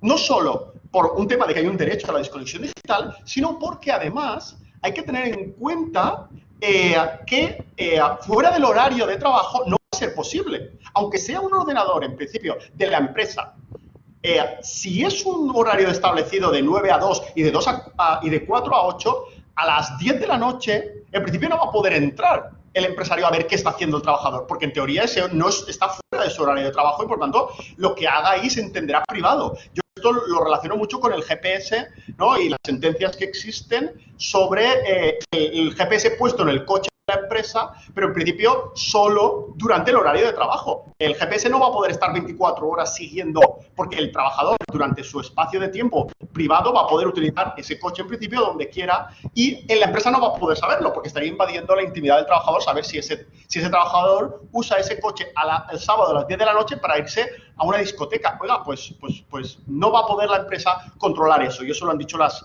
sentencias. Además, se debe de delimitar en esas directrices o códigos de conducta, se debe delimitar para qué se puede usar ese ordenador sin poder prohibir totalmente el uso privado. Esto históricamente sí se podía, pero desde la sentencia Barbulescu II ya parece bastante claro que no se va a poder prohibir al trabajador que use, por mucho que el ordenador sea de la empresa, se pueda prohibir totalmente cualquier uso privado de él. No, va a poder usarse profesionalmente y privadamente. Además, estos códigos o directrices creo que deben estar, de hecho, negociados con los representantes de los trabajadores, siempre que haya representantes o sea ello posible. Además, la segunda cuestión que debe hacer la empresa para poder controlar al teletrabajador de manera invasiva es informar del tipo de control que se va a hacer. El trabajador tiene que saberlo. Nada de secretos, o por lo menos yo creo que muy residualmente se va a poder utilizar de manera secreta ese control. En principio, el trabajador tiene que saber que la empresa va a poder entrar o usar un programa concreto para vigilar al trabajador, y además se debe saber la intensidad, es decir, no solo qué tipo de control, cuál es el alcance de ese control, sino también la intensidad. Si se monitorizará, por ejemplo, de forma aleatoria o se monitorizará de forma permanente, si se monitorizará usando un programa específico, pero no cuando el trabajador esté en otras pantallas. Imaginaros que la empresa utiliza siempre para trabajar un programa concreto, pues que se monitorizará solo ese programa y no cuando el trabajador pues entre en internet para otras cuestiones. O, por ejemplo, si es de manera reactiva, es decir, si solo la empresa va a monitorizar cuando detecta una disminución del rendimiento, es decir, que no siempre, ¿no? Entonces, pues, en principio, la empresa dice, no vamos a controlar. Ahora bien, si vemos que tenías que haber entregado un informe la semana pasada y hace, no sé, 2 semanas que no sabemos de ti, pues ahí sí que vamos a controlar, o que no lo entregas y dices que es muy complicado, etcétera. Bueno, pues como de manera reactiva a algún problema de rendimiento, entonces se va a controlar. Todo esto hay que informarlo, sobre todo porque luego todo esto es lo que va a valorar el juez para detectar si la validez o no, si es legal esa intrusión, esa invasión en el ordenador o dispositivo usado por el trabajador. Y luego la última cuestión es es el último criterio que utilizan los tribunales, es excluir otras posibilidades de control menos invasivas. Y aquí es donde digo que sí es posible que el hecho de que esté teletrabajando permita un mayor control. ¿Por qué? Porque de normal el juez siempre va a decir, no, es que usted no necesitaba monitorizar el ordenador del trabajador porque podía simplemente haberse paseado por la oficina y haber visto si el trabajador estaba trabajando o no, o haberle preguntado. Bien, esto de normal se puede hacer, pero con el teletrabajo no. Entonces, es verdad que otras medidas menos invasivas en muchos casos no van a ser posibles, lo cual va a permitir que efectivamente se acabe, pues eso, de alguna manera permitiendo o de manera jurídicamente lícita que haya un control del dispositivo del trabajador, o incluso que se utilice ese programa para controlar control horario, etcétera, ¿no? Es más fácil, digamos, al final que se permita cosas que a lo mejor en el trabajo presencial no le van a permitir a la empresa, sí se lo puedan permitir en el teletrabajo. Al final y en definitiva, y un poco para terminando esta cuestión, me gustaría decir muy concretamente. Lo primero, yo creo que es que, sobre todo durante la pandemia, y con esta necesidad imperante de todo el mundo a casa, no se puede ser estricto, ni en los controles de los horarios del teletrabajo, ni tampoco en el rendimiento. Es decir, pues la gente está trabajando con los niños en casa y que, bueno, pues que si el niño está en casa habrá que atenderlo. Es decir, no se puede permitir no se puede exigir, yo creo, no sería proporcional exigir que el trabajador esté de 9 de la mañana a 2 totalmente trabajando siempre durante esas 4 horas. ¿Por qué? Porque efectivamente si un niño se pone a llorar, si en ese momento que de normal debería estar en el colegio, o en ese momento el niño entra y le pide algo, la madre, padre, por supuesto, ambos, tienen que atender al niño por necesidad concreta, hay que ser poco estricto, ¿no? Luego hay que empezar a acostumbrarse a controlar los resultados y no las formas de realizar el trabajo. En vez de ser invasivo, hay que intentar ser pues reactivo o en cualquier caso controlar, no invasivo, controlar el resultado. Y que eso no implica que el trabajador deje de ser laboral. Yo creo que eso también es importante tenerlo en cuenta. Controlar el resultado es una manera de control también dentro del contrato de trabajo y que es hacia la que hay que apuntar. Es la que en Estados Unidos están mucho más acostumbrados, en otros países están mucho más acostumbrados y aquí provoca que la falta de control del resultado haga que controlemos la metodología y provoque eso el presencialismo. Controlar la forma, querer ver que el trabajador está trabajando en vez de controlar si lo ha hecho bien su trabajo o no, ese es el problema que yo creo que provoca mucho el presencialismo, ¿no? Y esto se debe hacer también en el trabajo Adrián. presencial. Sí. Disculpa, Si me estoy yendo de tiempo, pues... Vamos bastante regular de tiempo. Entonces, pues nada, entonces lo dejo aquí. Miguel tiene muchas cosas que decir. Sí, pues sí. Nada, yo solamente estaba queriendo señalar algunas cuestiones y termino aquí, entonces lo dejo ya. Es que es interesantísimo y amplísimo. Por supuesto, pero sí, si no, te lo agradezco, no, es tu función, es que sí. Son y 17, para que os hagáis una idea. Entonces, vale, ya, os hago una propuesta. Sí. Miguel, creo que además has estado un poco perjudicado en esta distribución de tiempo y perdóname que seguro que es culpa mía. Te propongo que des una pincelada sobre qué papel tiene la negociación colectiva, que también que es muy interesante. Y de verdad os propondría algo muy sencillo que pensar de todo lo que tiene que regular, que es escogierais un punto y lo desarrollarais mínimamente y cerramos. Creo que es la manera más o menos de solucionar. Perfecto, sí. El tema del tiempo, si os parece, ¿vale? Venga, adelante, Miguel, gracias. De acuerdo, gracias. Bueno, la negociación colectiva ha sido la gran ausente durante todo este procedimiento, es decir, pero no solo en el teletrabajo, sino en los ERTE y tal. Hemos tenido por exigencias de las circunstancias, realmente el instrumento tradicional de ordenación, que es la negociación colectiva, incluso el papel de los acuerdos interconfederales ha quedado muy perjudicado porque no hemos tenido tiempo ni hemos tenido canales para poder desarrollar una negociación colectiva del COVID-19, no la ha habido. Pero es que realmente con el teletrabajo la negociación colectiva había sido también también muy poco diligente. Había muy pocos convenios colectivos que regulaban el teletrabajo y los que lo hacían de una manera muy burocrática, es decir, reproduciendo lo que decía la norma, reproduciendo el acuerdo europeo, e incluso cuando los interlocutores sociales apostaron por la regulación del teletrabajo en un acuerdo interconfederal para la negociación colectiva, no me acuerdo si el 2 o el 3, básicamente lo que hicieron fue reproducir el acuerdo europeo. El acuerdo europeo era bueno, el acuerdo europeo tiene mucha calidad, pero no es un acuerdo europeo. No es una solución para las empresas, no es un capítulo de teletrabajo para un convenio colectivo que se tiene que aplicar a un sector determinado o a una empresa. Ahí los interlocutores sociales han sido poco diligentes en realidad, los negociadores, y ahora es cuando se nos están viendo un poco esa carencia. Hace falta un convenio que se involucre mucho más la negociación colectiva, pero no podemos olvidar que la negociación colectiva es parte de un conjunto de normas que va a tener que ocuparse el teletrabajo. El teletrabajo, como una figura tan compleja, tiene que tener una regulación legal muy completa. Ahora se está hablando de aprobar una ley sobre el teletrabajo, incluso hay ya proyectos de los sindicatos y incluso el gobierno dice que tiene un proyecto, no se sabe muy bien si es cierto, pero parece que el artículo 13 es claro y hay un consenso en que es insuficiente. La igualdad de trato como regla general ha demostrado que no es suficiente, no basta con decir todos lo mismo porque no todo es igual en la práctica, y realmente la norma especial va a tener esa función, pero el convenio colectivo va a tener que tenerlo. Y no olvidemos que el convenio colectivo no basta tampoco, sobre todo cuando es un convenio sectorial, tienes que acompañarlo con un documento a nivel de empresa que se llama o pacto de teletrabajo o protocolo de teletrabajo, que es de un carácter mucho más técnico, que es negociado, pero que luego tiene un componente mucho más técnico, que es donde se pone en marcha cada experiencia de teletrabajo. Y finalmente, no podemos olvidar el papel del contrato individual. Desde el momento en que haya no solo una voluntariedad, sino una adecuación a las circunstancias de cada persona y de cada domicilio, tiene que haber una regulación también del contrato de trabajo. Entonces, yo creo que la negociación colectiva es fundamental.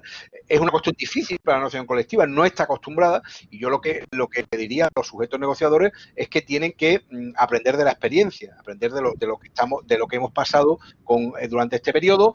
Hay que creer en el teletrabajo, creer que va a estar allí, que va a estar presente, hacer benchmarking, es decir, tenemos que copiar de los buenos. En España la paradoja es que la negociación colectiva es muy deficiente en teletrabajo, pero probablemente tenemos los mejores convenios colectivos de teletrabajo que hay en toda Europa, son los vinculados con las empresas más tecnológicas. Es decir, podemos copiar lo que ha hecho Telefónica, copiar lo que han hecho algunas entidades bancarias y sobre todo copiar lo que ha hecho el sector público. En el sector público está mucho más avanzada, no diré la implantación, pero la regulación y la ordenación del trabajo está muy avanzada en muchas administraciones. Ahí vamos a tener que copiar, vamos a tener que formarnos, vamos a tener que obtener apoyo especializado y sobre todo creo que tenemos que afrontar el gran problema que tiene la negociación colectiva, que es el acuerdo global. Me explico. La negociación colectiva, al final, hay una firma de un convenio y en ese convenio es todo sí o todo no. La tendencia en la negociación colectiva en España es que se tiende a dejar de lado ciertas materias a favor de otras, como son principalmente los salarios. Entonces, cada vez que le hemos dado a la negociación colectiva una función de defender los derechos de los trabajadores, como ocurrió en los años 90 con los contratos temporales, la negociación colectiva no lo ha hecho. ¿Por qué? Porque a la hora de la verdad se cede en estas cuestiones por obtener una mayor retribución o obtener otro tipo de ventaja en tiempo de trabajo. Pero claro, ¿qué significa esto? Significa primero que los sujetos colectivos tienen que priorizar, tienen que darse cuenta de que esto es un tema importante, igual de importante que el salario o el tiempo de trabajo, y sobre todo tienen que compartimentar. Es decir, que no, al final no sea un todo, unos vasos comunicantes donde, bueno, yo cedo aquí porque sé que me dan en otro lado. Pensar en términos compartimentados. Mire usted, ¿qué regulación del teletrabajo quiero? ¿Qué es lo que necesitan los trabajadores? Y olvidarme de cualquier otro tipo de cosas. Y ya para terminar, creo que el teletrabajo va a ser una buena ocasión para poner en práctica otros instrumentos de negociación colectiva que ahora mismo están viendo sus primeras manifestaciones muy, muy puntuales, pero que en el futuro van a estar ahí. Me refiero a lo que se llaman los pactos de movilidad. Pactos de movilidad sostenible, que son unos acuerdos muy curiosos que se adoptan en unas unidades de negociaciones peculiares, que son, por ejemplo, el polígono industrial, donde están sentados negociando los representantes de todas las empresas que están allí y de todos los sindicatos que están allí. Ahí se negocian formas de movilidad y ahí, en relación con esto, también podían incluirse cuestiones relacionadas con el teletrabajo como solución a los problemas normalmente de acceso mediante transporte privado a este tipo de entidades. Creo que la negociación colectiva tiene una enorme capacidad de dar respuesta, pero es cierto también que hasta ahora no lo ha hecho. No, también porque es verdad que el teletrabajo tenía la importancia que tenía, muy focalizado en ciertas empresas, ni siquiera en sectores, en empresas. Ahora, si queremos ir a un teletrabajo mucho más amplio y mucho más omnipresente, vamos a tener que hacer un enorme esfuerzo en la negociación colectiva, y ahí los poderes públicos van a poder apoyar mediante acciones formativas, elaborando propuestas, contratos tipo, acuerdos tipo, y ahí hay mucho que hacer.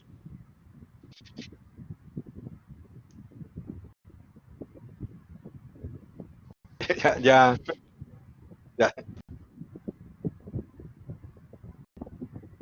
No sé si Lourdes quieres... Lourdes, no se te oye. Lourdes, el micro. Perdón, ¿me escuchan ahora? Ay. Ahora sí, perfecto. A ver, Muchas ahora. gracias.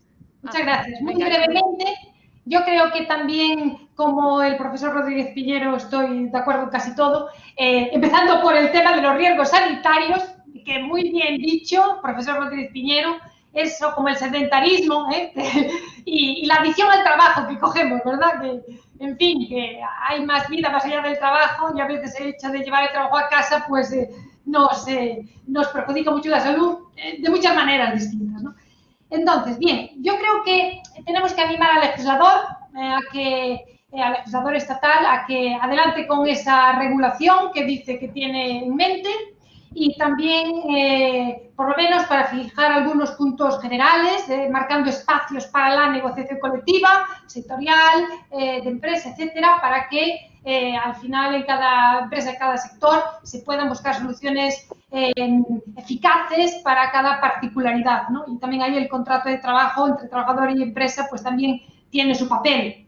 Yo creo que hay que animar a los agentes sociales, al legislador. Yo pienso que todo lo que podamos vivir en materia de teletrabajo a partir de ahora va a ser mejor, sin duda alguna, va a ser mejor que la experiencia de teletrabajo que hemos vivido estos 3 meses, que ha sido sin preparación, ha sido sin medios, ha sido en una situación con los niños por casa, las personas mayores, ha sido con la angustia de la pandemia, viendo sufrir y morir mucha gente, ha sido una situación extrema. Entonces yo soy positiva, yo creo que todo lo que podamos vivir en experiencias de teletrabajo al futuro va a ser siempre mucho mejor, ¿no? Entonces, tenemos que coger esas cositas buenas que hemos visto que hay, desechar por tanto todas las malas y buscar soluciones a ellas. Yo recomiendo pues que tanto al legislador como a los convenios colectivos que aprendamos de esas experiencias de buenas prácticas que ya existen. Hay algunos casos de éxito contrastado de teletrabajo, algunos convenios muy buenos como los convenios de Resol, de BVA, etcétera, muchas empresas que tienen modelos de éxito de teletrabajo, y yo pienso que tenemos que aprender de ahí, ¿no? Y también como el acuerdo europeo, que es muy bueno, de referencia de fondo. Yo creo que hay que poner, las empresas pueden, por ejemplo, poner en marcha experiencias piloto, antes, ya ahora dentro de una situación de normalidad, dentro de una situación de normalidad, cuando quieran empezar a implantar teletrabajo en sus plantillas, sobre todo las grandes, pues pueden hacer previamente una experiencia piloto, valorarla muy bien, con un equipo interdisciplinar, donde estén directivos de la empresa, donde estén especialistas en recursos humanos, delegados de prevención, representantes de los trabajadores, incluso psicólogos del trabajo. Yo creo que tiene que haber una comisión interdisciplinar que se ocupe de poner en marcha esa experiencia de piloto, de gestionarla y de valorarla, y ver lo que funciona y lo que no funciona. Y yo creo que eso sería muy importante. Y un aspecto importante es también ver muy bien la persona que quiere ser teletrabajador. Yo pienso que no todo el mundo vale para ser teletrabajador. No todo el mundo vale. No solo hay que tener unas competencias técnicas para saber manejar las herramientas tecnológicas, y que tu trabajo objetivamente sea deslocalizable fuera de la empresa, pero yo pienso que también la persona tiene que tener una forma de ser, pues con unos requisitos, como por ejemplo que sepa trabajar con una cierta autonomía, que sea una persona responsable, que sea una persona seria, comprometida con su seguridad, etcétera. Pienso con la productividad de la empresa, con los objetivos de la empresa. De hecho, en algunas experiencias piloto que yo he visto, algunos modelos de buenas prácticas de éxito, como el Resol, etcétera, pues se valoraban este tipo de cosas, ¿no? Y se ofrecía el teletrabajo, se aceptaba para ser trabajadores que, por ejemplo, tuvieran un mínimo de antigüedad en la empresa, por ejemplo, 1 año, 2 años, que se viese un poco cómo eran esos trabajadores, ¿no? Entonces, pienso que esas experiencias piloto, que están dentro de las empresas, pueden ser una buena herramienta para que la propia empresa medite si puede funcionar o no en su plantilla. Pienso en tu caso que el legislador estatal o colectivo tiene que, cuando regule experiencias de teletrabajo, tiene que respetar la voluntariedad por parte del trabajador en situaciones ordinarias. Aunque si la empresa quiere implantar para algunos puestos de teletrabajo, pues que ya oferte el puesto ex novo, desde el primer momento, como un puesto de teletrabajo y que se cubra ya con el primer trabajador diciendo esto va a ser un puesto de teletrabajo. Pero si no, en principio, tiene que contar con la voluntariedad del trabajador, ¿no? Y si no funciona, la reversibilidad, o añadir un periodo de prueba. Hagamos teletrabajo con periodo de prueba. Entonces, pienso que es muy importante ir poco a poco, implantarlo a tiempo parcial, en parte teletrabajo a distancia, en parte presencial, para que los riesgos esos psicosociales, la desconexión con la plantilla, con el resto del equipo, etcétera, pues que esa necesidad de contacto físico que tiene el ser humano, de sentirse parte de un equipo humano, que se pueda cubrir y que el trabajador no desconecte totalmente, ¿no? Valorar el rendimiento, hacer un seguimiento, confiar también en los empleados, confiar en las personas. Hasta ahora, como hemos visto, no se ha implantado el teletrabajo porque no se ha querido. No se ha querido. Sabíamos y teníamos las herramientas y se podía hacer, pero no queríamos. ¿Y eso por qué? Muchas veces por la mentalidad de las empresas, de esa cultura empresarial española tradicional del presencialismo, de la desconfianza del trabajador.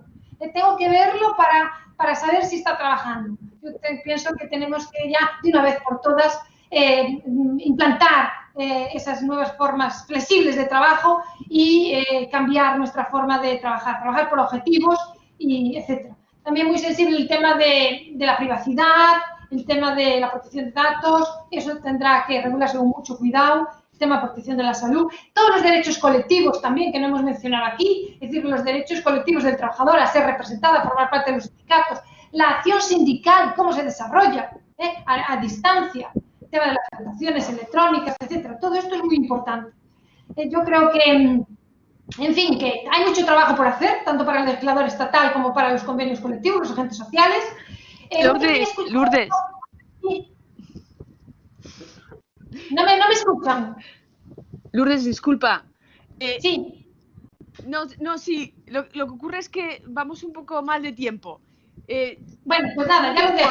Le doy trabajo. Porque sé que él lo acabará. Siento sacar el látigo como si estuviéramos en el esclavismo. Lo sé. Desde luego. Venga, muy gracias. Bien. Muy amable, gracias. Sí. Pues a mí, ¿me escucháis? Solamente, sí. Y además voy a ser brevísimo porque Lourdes ha descrito muy bien los contenidos, todo eso que la ley tiene que regular, y yo no voy a repetir. Lo que voy a hacer es, de hecho, creo que lo que debería que hacer la legislación, ya no tanto de contenido, sino voy a hablar un poco de la forma, de cómo debería ser esa regulación. Creo yo que debería ser mucho más concreta de lo que es hasta ahora, que el legislador no tenga miedo a la hora de determinar criterios. Por ejemplo, en vez de hablar de lo que nosotros decimos conceptos jurisdeterminados de preferencia, que muchas veces no significan nada y lo que hace es crear seguridad jurídica y judicialización del tema, en vez de hablar de estos conceptos, yo sería mucho más claro, pero obviamente con una salvedad, y es permitiendo que la negociación colectiva lo cambiara. Es decir, lo que los americanos hablan legislación opt-out. Es decir, se puede ser muy concreto dando unos derechos claros a los trabajadores, estableciendo un derecho claro a cuándo se va a tener, derecho a teletrabajar, pero siempre diciendo, salvo que la negociación colectiva establezca otra cuestión. Yo creo que eso obligaría a la negociación colectiva, como muy bien ha dicho el profesor Rodríguez Piñero, a pronunciarse, porque si tú estableces una legislación, por ejemplo, favorable a los trabajadores en el teletrabajo, entonces, pero dejas que la negociación colectiva cambie eso, entonces enseguida la negociación colectiva se pronunciará y dirá, bueno, vamos a matizarlo para este sector, o vamos a matizar eso que dice la ley a esta empresa concreta. Es decir, creo que es positivo que la legislación sea concreta, porque yo creo que es eso, que lo que ahora mismo tiene un poco la legislación es miedo a la hora de establecer unos criterios que luego no se adapten a todas partes, y entonces por eso lo que hace es pues utilizar conceptos jurídicos indeterminados como preferencia, etcétera. Pues creo que no, creo que eso sirve muy poco y lo único que provoca es judicialización. Es mucho mejor establecer conceptos claros y ser bastante, pues eso, protector, pero luego siempre dejando que la negociación colectiva lo modifique en el término que considere, conforme considere, ¿no? Entonces, esto era lo único que yo quería, y además eso, cumpliendo lo de ser corto y dejarlo aquí. Bueno, me encanta, me encanta ser estricta. Le cedo la palabra a Miguel, que de verdad me vuelvo a disculpar, quizás he sido menos generosa con el tiempo. Discúlpame, Miguel, de verdad. Eso, ¿qué destacarías? ¿Qué crees que debe estar presente en esta regulación? ¿Qué se espera? Bien. Vamos. Bien, yo primero voy a decir dos cosas. Una, desde el punto de vista técnico regulatorio. A mí la idea de una ley especial sobre teletrabajo no me gusta, porque es una materia propia del estatuto, que ya está regulada en el estatuto. Tener una ley como podemos tener la ley de desplazamiento, yo no le veo sentido. Además, corremos el peligro, la otra alternativa es dejarlo en el propio estatuto, y corremos el peligro de que el 13 se convierta pues, en un macroartículo, como esos absurdos que tenemos en la legislación española, el artículo 12, el artículo 51, esos artículos eternos, cada uno de los cuales es más largo que muchas leyes. Eso obedece a una cierta desconfianza, sobre todo en los sindicatos, que no se fían del gobierno y quieren que todo esté en el propio texto de la ley, porque si está en el Real Decreto piensa que el gobierno lo va a cambiar cada 2x3, y no se dan cuenta que el gobierno está cambiando cada 2x3 el propio estatuto con reales decretos leyes, por lo cual tampoco te soluciona nada. Entonces, yo creo que deberíamos hacer las cosas un poco, volver a nuestra tradición legislativa de preceptos estatutarios con su dimensión, y luego probablemente un desarrollo reglamentario. Desarrollo reglamentario que puede tener, como la idea que dice Adrián, una parte, digamos, de derecho supletorio para la negociación colectiva, es decir, una especie de capítulo tipo sobre teletrabajo que aplicaríamos en el caso de que no hubiera en la negociación colectiva, aunque yo creo que probablemente eso lo pueden hacer también los propios interlocutores sociales, una especie de acuerdo de cobertura de vacíos en materia de teletrabajo. Probablemente eso sería un acuerdo sobre materias concretas de carácter normativo, obligatorio, aunque pudiera ser dispositivo para la propia negociación colectiva. Yo creo que sería incluso eso más adecuado. ¿Dónde tendría que estar esta regulación? En primer lugar, estamos hablando de un estatuto de los trabajadores para el siglo XXI, es el gran proyecto legislativo del gobierno en materia laboral, es ahí donde tiene que estar, en ese proceso de reestructuración completa del estatuto, y tiene que haber un papel evidentemente para el diálogo social, cosa que hasta ahora no ha habido. En cuanto a la técnica, en cuanto al contenido, los contenidos son sobre lo que hay que regular en el convenio, en el teletrabajo, son ya conocidos porque es una figura muy conocida, es decir, es que realmente lo que estamos haciendo ahora es madurarla, pero los principios normativos, y además, como ha dicho Lourdes, tenemos el acuerdo europeo como referente, que es un acuerdo muy bueno. Yo me voy a centrar en un tema que en la práctica da muchos problemas y que no está bien regulado en el convenio europeo, que es la elegibilidad. Si vamos hacia el teletrabajo como un derecho, no podemos pensar que todo el que quiera teletrabajar va a teletrabajar, porque también hay unos elementos en las empresas, y las empresas tienen una obligación de adaptación, pero esa obligación de adaptación tiene un límite. Entonces, en muchas partes estamos encontrando, en muchas empresas, en muchos entes públicos, problemas de selección. Oiga, es que vamos a hacer una experiencia piloto con 10 personas y se presentan 20. ¿A quién elegimos? ¿Qué requisitos establecemos? ¿A quién le damos la prioridad? Eso es un tema práctico que hasta ahora la regulación no le ha prestado atención. Y claro, no ha sido muy importante porque hay poco teletrabajo. Si vamos a un teletrabajo sistemático, ubicuo, que va a estar en todas las empresas, la selección de los trabajadores que van a poder hacerlo en cada momento, eso va a ser un tema de primer orden. Y ahí vamos a tener que establecer criterios, que los puede establecer la ley o los puede establecer la negociación colectiva. Pero luego no es un tema que vayamos a poder dejar sin tratar. Ya.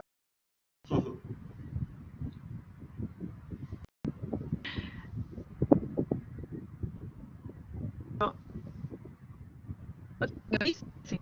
Bueno, no sé, encuentro que se abren tantas vías de discusión, tantas vías para pensar y desarrollar, que bueno, afortunadamente no somos el equipo de Yolanda Díaz y tenemos un poco más de tranquilidad, pero no sé, creo que ha sido muy interesante todo el aspecto de la desconexión, todo cómo aplicarlo en cada circunstancia, qué pasa con las herramientas. Creo que hay mucha tarea. La negociación colectiva me parece fundamental. Hay mucha tarea por hacer y no sé, para mí ha sido un placer contar con vuestra sabiduría y vuestra opinión. Muchas gracias. ¿Lo damos por cerrado? Muchas ¿Os gracias. parece? Sí, hemos cumplido Sí. yo creo que hemos cumplido el objetivo. Muchas gracias. Sí, perfecto. Bueno, pues no sé. Espero Bueno. coincidir con vosotros pronto. Ha sido un Bueno, placer. muchas gracias sobre todo a los asistentes, a los participantes también, que Por la verdad es que ha habido mucha asistencia, lo cual es una alegría. Y nada, pues eso, agradecer también eso a los ponentes y a Alicia como presentadora que hayáis participado en este evento. Pues nada, y eso, y espero que pronto nos volvamos a encontrar. Gracias a ustedes. Hasta luego. Gracias. Hasta luego. Adiós. Chao.